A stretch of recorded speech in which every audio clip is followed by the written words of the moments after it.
And I know, Noah, you are already at the platform, so now I made you the host.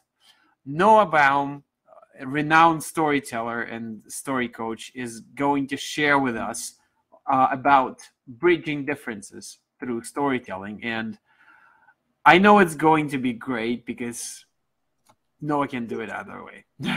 Lovely to see you. Welcome. Yes, I managed the technology bridge. Yes. I'm so proud of myself. Okay, great. So as we planned, it's going to be a screen share for you. So take your time to set it up. And while you do, let's greet Noah with all our passion and the fire. I know you still have it, guys. Just a second. Just remind me, the screen share is on the bottom left near the camera icon. Exactly. Okay. Well, I'm not ready to do that yet, but yes, thank you. Okay, take your time. In case I get lost in the maze, right? Will do. I will join you. Thank you so much for being here. It's all yours. Thank you so much. Well, thank you. Paul kind of took us into the reality of Voldemort rising. And yes, the dark is rising all over the world. And when you look at story in that perspective, it can be so frightening. And it reminded me of a story from my tradition, my Jewish tradition. I grew up in Israel, an Israeli Jew, and my parents came from Eastern Europe. And there's a story there about the rabbi who wanted a new pair of pants for Passover, and he ordered them from the village tailor. But the weeks went by and the pants were not arriving, and the rabbi was saying, it's going to be years, I'm never going to get the pants in time for the holiday. And finally the tailor arrived just at the very last minute, and the rabbi says, oh, thank you so much for bringing the pants, but could you explain to me, how is it possible that it took God only 6 days to create such a vast and complicated world like ours, and it took you more than 6 weeks to make one pair of pants? Taylor smiles and he says, oh, Rabbi, how can you compare? Take a look at the mess that God made, and then take a look at this fine pair of pants. So I'm not here to fix the mess that God made, but I want to share with you a little of my story. Jumana and I met on the green grass of America in peaceful Davis, California.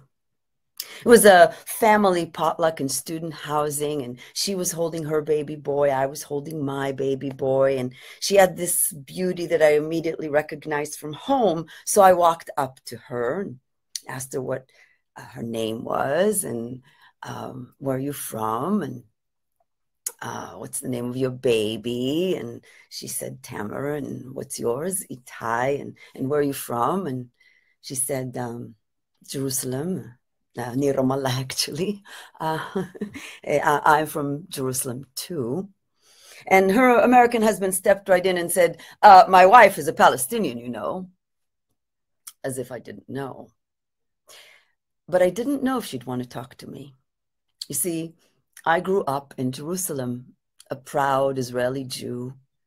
I grew up in a state that came into existence only 10 years before I was born. And I exist because the British that ruled that place called Palestine before 1948 allocated only a certain number of entry permits for Eastern European Jews. My father's father managed to get those permits. And so my father, at the age of 17, with his brother and his parents, managed to get out of Czechoslovakia exactly 8 days. In March of 1939, 8 days before Hitler entered Prague. My mother's family fled from Nazi Germany in 1936 because her father was rich enough to get those permits. But everyone else in their extended family, grandparents, aunts, uncles, cousins, my grandmother's siblings, her parents, everybody perished in the Holocaust. When I was a little girl, I used to lay awake at night and kind of the what ifs racing through my mind. I was thinking, well, what if my grandfather didn't get those permits? You know, my entire being is this huge, almost never. I come from a place where all through my childhood, I was haunted by this possibility that the Nazis can come at night, knock on the door, and take you away. And when my grandmother would hear the word Arab, she says, "Tu, yimach shmam," may their name be erased. Her son, Yaakov, was killed in 1948 when he was 22 in that great war for our independent state. So I grew up with the Arabs. The Nazis can take you away and the Arabs can shoot you. And I grew up with the notion of no choice. There is no choice. We have to be realistic. There's no choice. They want to throw us into the sea. There's no choice. Arabs, you can never trust them. They stab you in the back. They don't want peace. They hate us. They want to throw us into the sea.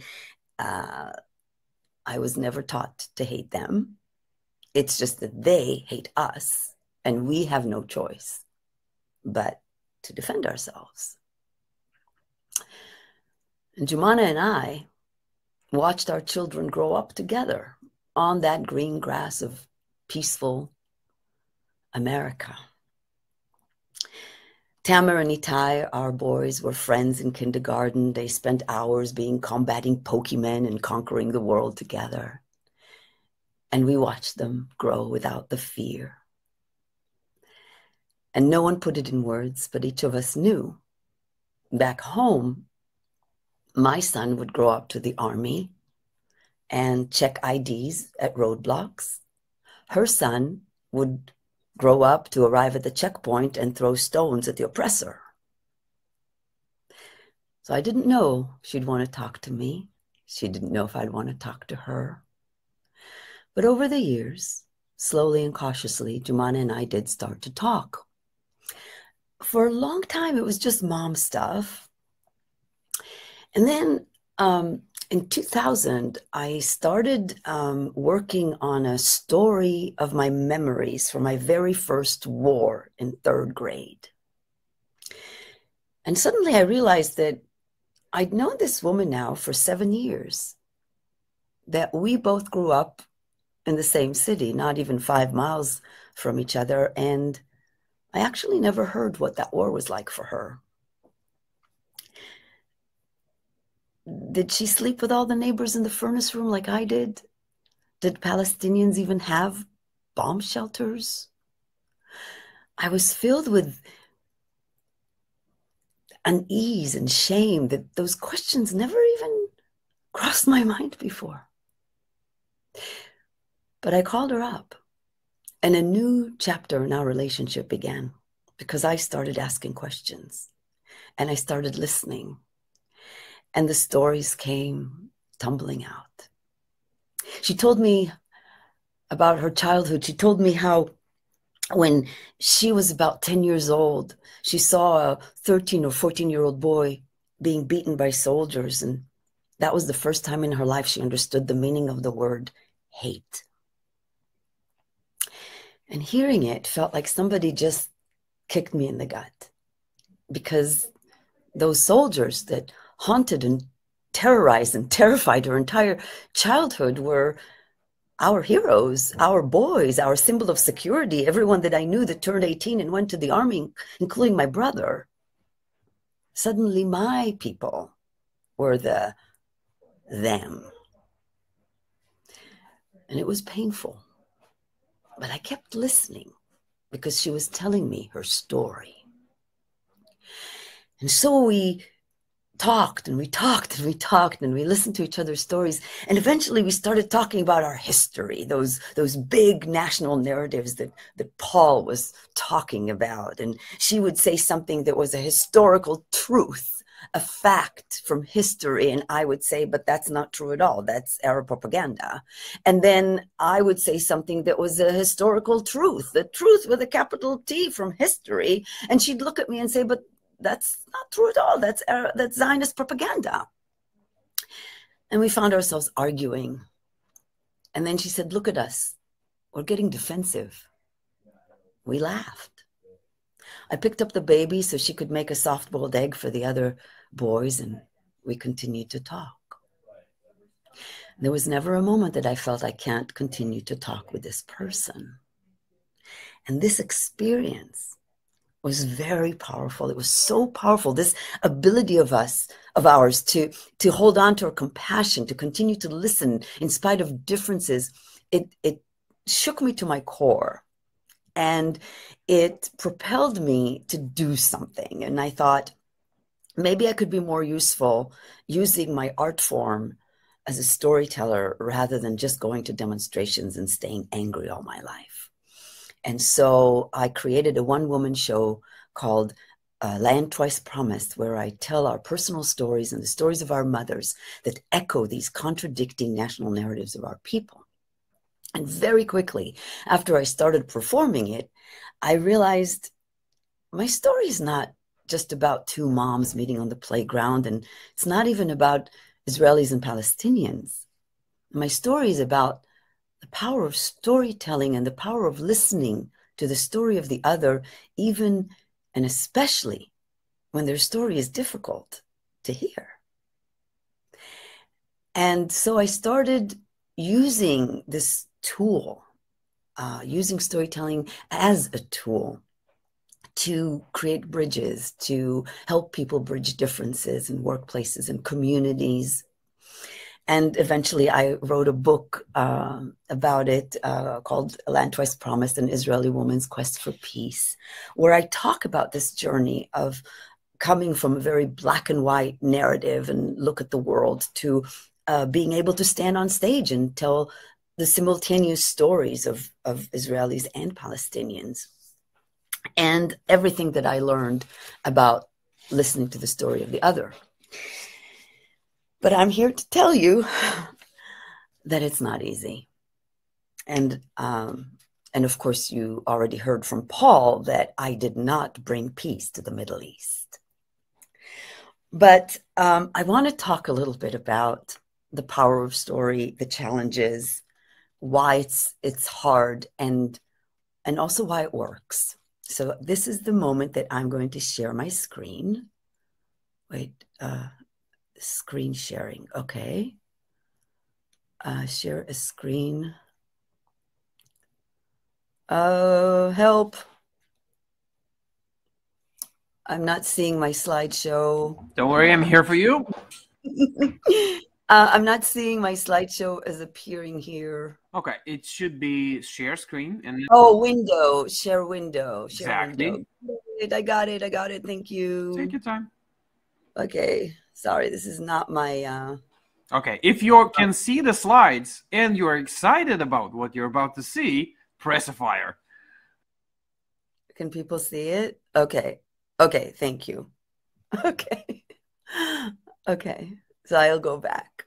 So this is the slide. So it's not easy because these mantras that we grew up with, and I forgot to tell you that as I was listening to Jumana, I also heard about her mantras and the no choice that she grew up with, which was, Jews, they have no mercy, they have no human heart. Jews stab you in the back. They are not to be trusted. They don't want us here. They only understand force. So all these mantras that we both grew up with are not just empty slogans. They represent real pain. They represent displacement. They represent ancestral trauma and ongoing trauma. And I came across an article in the New York Times by Daniel Gilbert, who is a Harvard professor of psychology, that really helped me understand a lot of this endless cycle of revenge, righteousness, and constant blaming of them. It's always them. It's always them. And this article really helped me understand it. And it appears that it's called "He Who Cast the First Stone Probably Didn't." I love that title. It was published in the New York Times. And he talks about this, the need for revenge and the blaming of them is actually universal. And that there are two universal assumptions. One is that he hit me first is an acceptable rationale for doing that which is otherwise forbidden. So apparently in every society, civil and religious laws always list a whole list of behaviors that are illegal and immoral unless they are a response in kind. So a punch thrown second is legally and morally different than a punch thrown first. And Gilbert shows us some research. I'm terribly sorry. We had a technical glitch. Okay. Could you please do the screen share once again? Okay. I'm sorry about that, just to be sure that the slides are corresponding to your speech. Okay. Sorry about that. Screen sharing again? Yes. So sorry. That's okay. Do you want me to start this slide from the beginning? No. It's perfect. We can see it now, but it just glitched for some reason. Thank you so much. Okay. So should I continue? Yes. Okay. So Gilbert talks about this universal assumption number one, that a punch thrown second is legally and morally different than a punch thrown first. So because every action has a cause and a consequence, everywhere, and in the Middle East in particular, since 1948, each side has done absolutely nothing but play defense. And people on one side claim that we are only responding to provocation, and we dismiss the other side identical claim as, well, it's propaganda or it's disingenuous spin, right? But what Gilbert tells us is that there's actually research that suggests that these claims reflect genuinely different perceptions of the exact same conversation. There was a study done where they had these mock negotiations, like UN-style negotiations, and afterwards they asked the volunteers to look at what they said. And it turns out, whoops, I'm running ahead of myself. And it turns out that the volunteers remembered what had led them to say this sentence that they just saw. But when they looked at what their partner said, they remembered what they said in response, but they did not remember what they said that caused their partner to respond. So this study shows that we think of our own actions as consequences of what came before, and we think of other people's actions as the causes of what came later. So we never say, you know, what you did is why I'm responding, and we never identify what we said as the cause of the response of the other. I never think, well, maybe my tone of voice caused you to slam the door in my face. But it's not because I'm bad or you are bad. It's because there's just two innocent facts. One is that neurologically, our senses are pointed outward. We can observe other people's actions, but not our own. And mental life is a private affair. We can observe our own thoughts, but not the thoughts of others. Now, here's the assumption, universal assumption number two, is fairness, right? We believe that when we respond to them that hit us first, our punch may not be more forceful than the punch that preceded it. So we say eye for an eye, right? Our biblical teachings remind us. Yeah, we never say 5 eyes for 1 eye. But there's a study that was done at the University of College London where volunteers were hooked up to a machine that measured the force of their touch. And they were asked to respond to each other's touch with equal force, the exact same force that they received. And something incredible happened. In no time at all, each was responding 40% with 40% more force than they had just experienced. And they couldn't figure out, why is the other person giving me so much force? And they kept knowing that they're just responding in the way that they received it.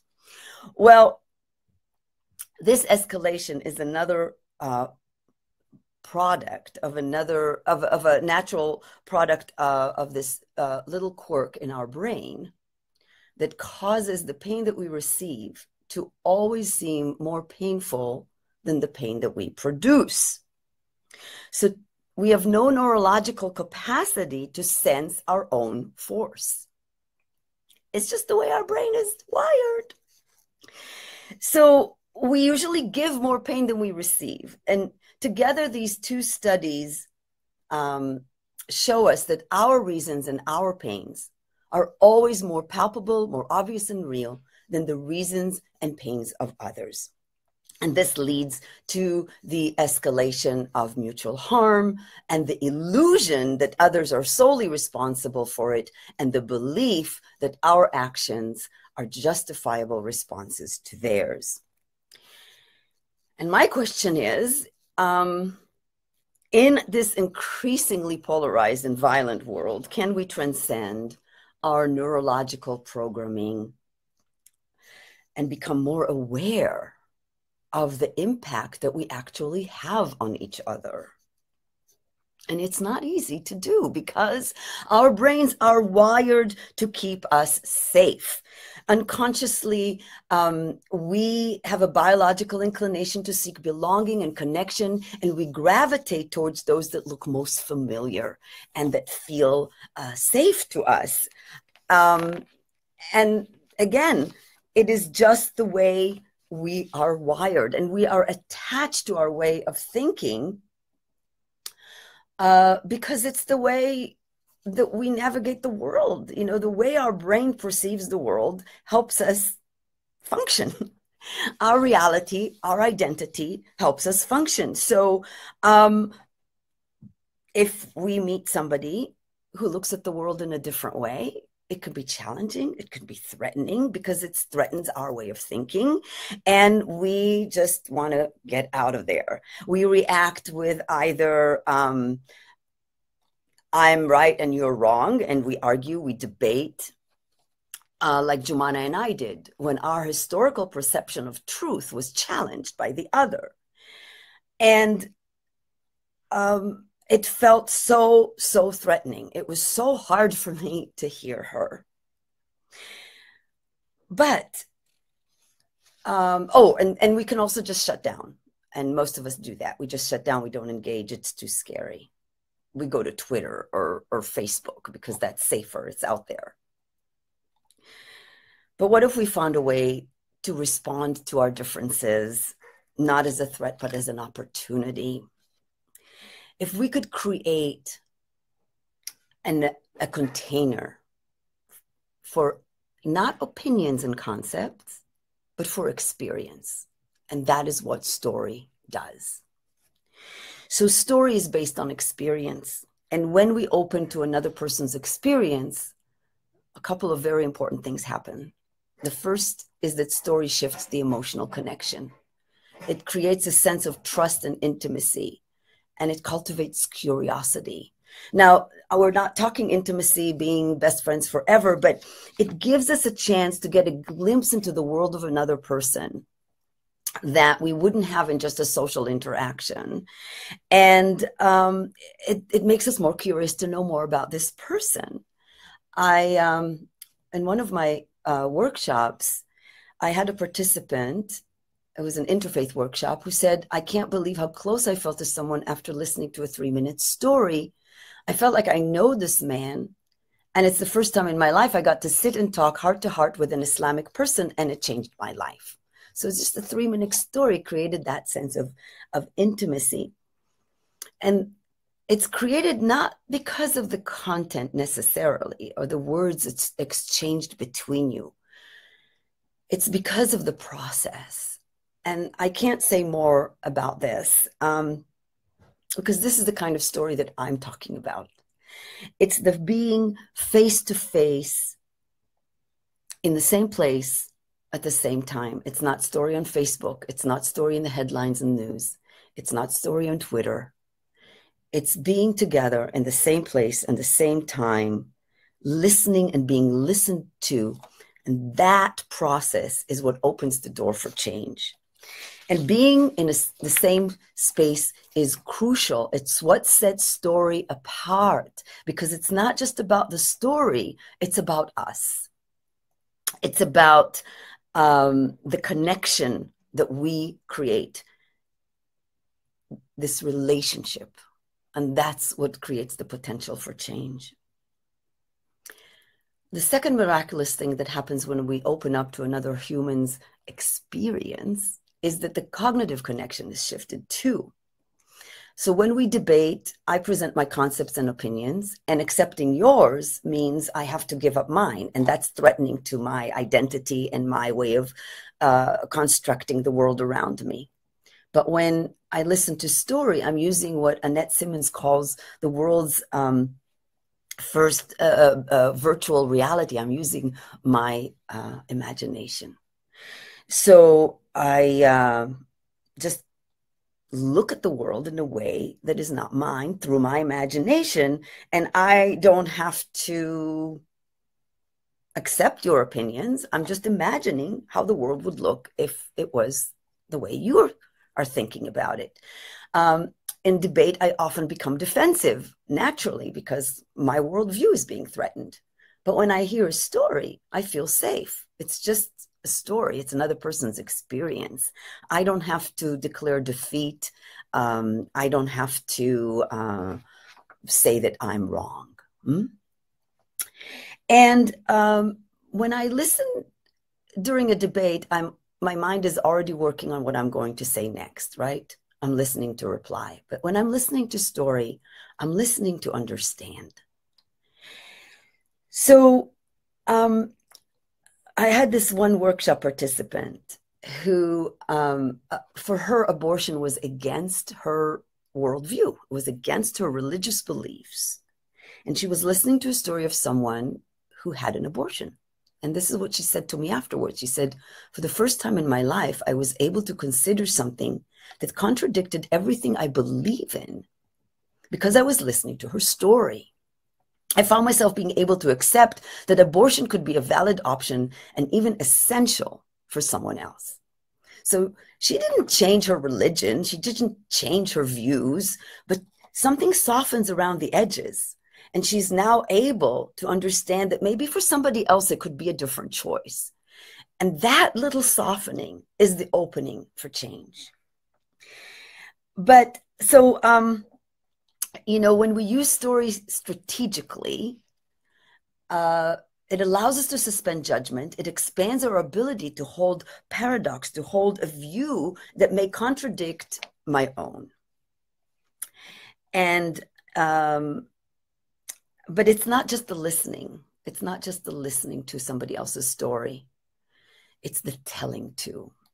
And there is this absolutely interesting and fascinating study done by a group of scientists from Yale, Stanford, University of Colorado, Boulder, and UC Santa Barbara. And it was published in the Journal of Personality and Social Psychology. And it shows that antagonists can move beyond ideological differences toward engagement, empathy, and cooperation. How? Because according to the study, self-integrity is a basic human motivation. This need to see ourselves as right, righteous, good. We need to see ourselves as good people. And what they did in this study is they discovered that when people first recalled something that they were proud of, strength, a principle, or a treasured memory, story, it affirmed their sense of identity and self-integrity and made them softer, more open. This is a quote, more open to information and ideas that would otherwise prove threatening to their ideological identity. In other words, large differences and rigid views were transcended in this study. So recalling these stories prompts openness and respect.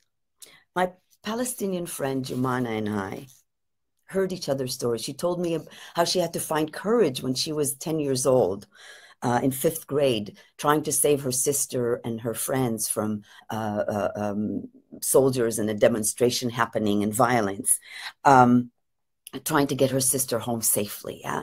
I told her of the strong pride in my family, of this uncle that gave his life for our independence. And because we shared these memories, because we affirmed our self-integrity, it was easier for us later to be open to hearing these historical narratives that were very different from our own. Yeah. So it was easier to open up to the narrative of the other and to look at the world in a way that contradicted everything that I was raised on. So debating or arguing contributes to fortifying differences, polarizing our opinions. But storytelling opens a space for sharing self-affirming treasured memories that reduce ideological close-mindedness and inflexibility, and it allows us to enter another's world and become aware of the impact we actually have on them. And I believe that inviting someone into a story provides more understanding than an argument, no matter how much fact or logic is in the argument. It opens the path to dialogue. But it's hard. It's hard. It requires conscious effort. When I was listening to the difficult stories of my friend, when she was telling me how she watched this boy being hit, when she told me about hate to my people, it was so painful, and it was so easy to very, very quickly just shut myself down and stop listening and say, oh, well, those Palestinians, she doesn't know this, and she doesn't know this, and she doesn't know this, and she doesn't know this, and put her in the them box and stop listening. But I had to make a choice. Do I allow myself this uneasy territory of paradoxes, that all of a sudden my people are them? Do I continue to listen? Or do I stay safe in my known shelter of us versus them? And I have to make that choice time and time again. And I believe that we all have to make that choice time and time again. I choose to listen. I choose to stay open to the individual humanity of the other. I choose to ask questions. I choose to continue to put my assumptions on hold, even for just a little bit. And like I said, it's not easy, and it never is easy, and we all need to continue to do it time and again. Science can help us understand. Science can help us understand and become aware of how our mind is wired, so that we understand how similar we are and why we react in the way that we react. But ultimately, it's the stories that reveal our humanity, and the choice to let go of our fears, the choice to put our assumptions on hold, the choice to trust stories, and the act of telling and the act of listening is ours and ours alone.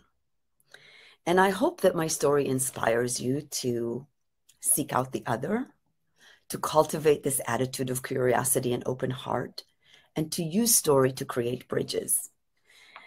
And, you know, my story is designed to expand the listener's ability to appreciate paradox and complexity. It turns on the way that the same events can be seen from multiple points of view simultaneously. And for the past almost 20 years, I've been telling this story. I've been using storytelling for building bridges and workshops. And everywhere I go, I get all sorts of reactions. There are many that say that I'm a traitor to my people, because how dare I even bring up the suffering of Palestinians, and that I'm not talking enough about the suffering of our own people.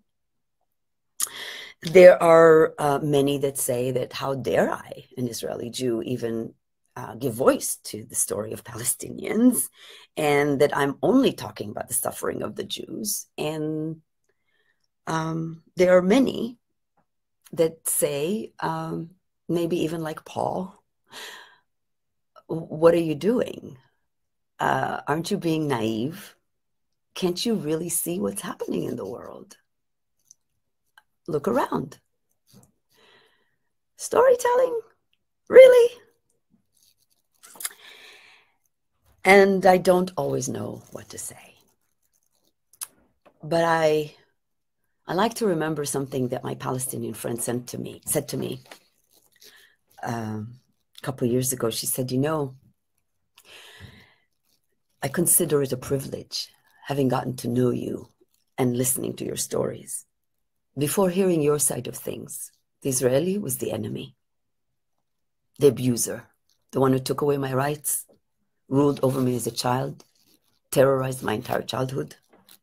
The soldier, the settler, that was the Israeli for me.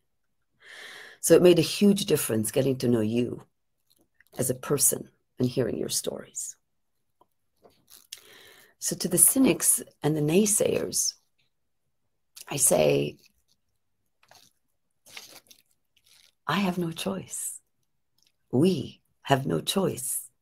We have heard each other's stories. And thank you very much for being here. It's so weird to just talk to the camera and not see people. But if there's any questions or comments, I'm happy to hear them. I hope I'm on time. Kind of lost track there. Artem, are you there? There you are. All of us are. Thank you so much. All those appreciations go to you. I just wanted to bring up my book, which is now on Audible. So those of you who are not comfortable reading English, if you want to just listen to me tell it, you can find it on Audible. And continuing my mission of working for peace, I also have a children's book about how the birds became friends, which is a Burmese, an old folktale from Myanmar that was never intended for children, but I adapted it for children. And it's really about how do we break the cycle of fighting, you know, by just making a different choice. So all the birds are fighting. I'm a better bird than you. And that's the common way of greeting each other, right? That's the common way of relating between the birds, is fighting. I'm better than you. I'm better than you. I'm better than you. And this one little bird decides she's going to do something to stop the fighting. And when Crow comes and says, I'm a better bird than you, she says, yes, Crow, you're a better bird than I. And changes the world. So it's kind of like that story in a nutshell. I can stop sharing my screen. Mm-hmm. Can I? Okay. Thank you. You've got so much appreciations, Noah, and during your talk, just afterwards, just check the chat because it's so lovely. I just see a lot of Russian. Oh yeah, no, there we go. Yeah. So here's a question that is coming from the audience, apart from all the love you're receiving. Are there any opportunities to hear each other in a situation of open conflict, or should bridges be built after time has passed and some distance from the conflict has appeared? Yes, and I think what Paul brought up in his talk speaks to that. It is much harder to bring people together when the house is burning. And at the same time, I want to bring to people's attention that the grassroots groups that are making progress and are creating change are the ones that continue relentless, under fire, under attack, to talk and to share each other's stories and to listen to each other. And two such groups that are very close to my heart in the Israeli-Palestinian context are Combatants for Peace and the Parent Circle. The Parent Circle is bereaved families that have lost, the unimaginable, children, siblings, spouses, parents, and they meet. Hundreds of families are part of this group, and they continue to meet. They every year, the Bereaved Families Forum and Combatants for Peace for the last 13 years have been holding a joint memorial ceremony, which is beyond controversial in Israel. The first time they did it, I think they had 200 people. And, stones thrown at them, government trying to shut it down, permits not given to the Palestinians to show up. But it happened. Every year they go through hell. But every year, more and more and more and more and more people show up. And I think this year they had something like 10,000 people show up, and over, I don't know, tens of thousands online from all over the world. So the situation is bad. I'm not going to pretend. I never believed that story is a tool just for good. Story in and of itself, as my son, the scientist, says, the universe just is. The universe just is. It's not good or bad. It is. Story is. What we do with it will determine if it's good or bad. And sadly, the best dictators in the world are also the best storytellers. So we just have to continue to be storytellers too. That is so true. Let me read out one statement that we had in questions, just as an answer to what you are bringing to us. Elena is writing, "Thank you so much. I now am beginning to have a hope that we can really change the relationships to people, and especially those on the other side that are against us, through human stories and listening and understanding each other. This is all thanks to you, Noah. Thank you so much." Thank you. I have one more. We can't let only one type of story, which is propaganda, hijack the power that we actually have. So we have to keep fighting for, I think the best would be this Hasidic story that helps me when I fall into despair. There's a Hasidic story from the Jewish tradition, which is mine, about a man that would go through the villages and the towns and call out to people, stop the hate, stop the fighting, stop the hate, stop the fighting. And he would beat a drum and he would beg people and call on them to stop the hate and stop the fighting. And year after year after year, traveling through villages and towns. And he was now an old man. Like old man with a long white beard and long white hair, and he's still trudging through the towns and the villages, calling out for people to stop the hate and stop the fighting and stop the hate and stop the fighting. And people say to him, "Are you out of your mind? I mean, what are you doing? You've been doing this all these years, and look around you. Nothing changes. I mean, things are getting worse. Why are you still doing it?" And he said, when I was young, I started because I really wanted to change them. But now I continue and I will never stop because I don't want them to change me.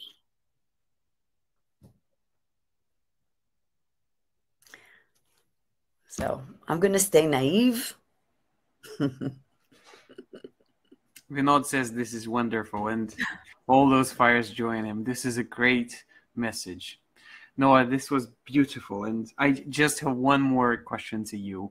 As a tradition, you've been bringing very much meaning to this conference, and by coming to it, you stated that people can cross the borders. And what's one meaning that you would like people to get inspired about so we can live in a world with more bridges? One more. We're all bozos on the same bus. As Wavy Gravy, I don't know if you know of him. He was a clown activist in the 60s. He was the MC of Woodstock way back then. And he always says, you know, what was his quote? We're all bozos on the bus, so we might as well sit back and enjoy the ride. I think, well, I'm not about sitting back and enjoying the ride. I'm about getting out there and continuing to do our work. But I think it's important to become more and more aware of how we're wired, that we are the same, and that all these different perspectives are there. And the more we understand how narrow and small and tiny our own perspective of the world actually is, the more we will be open to receiving and holding paradox, because that is the secret to the future.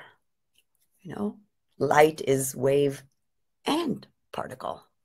So I think the more we can expand our mind to hold paradox and be at peace with it and work with it and acknowledge it, the more chance we have to actually build bridges.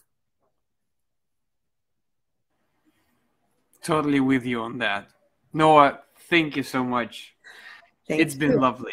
Thank you so much. Made us hopeful and filled with bliss and joy, but the strong ones, spirited ones. Thank you so much. Thank you. Thank you very much, everybody.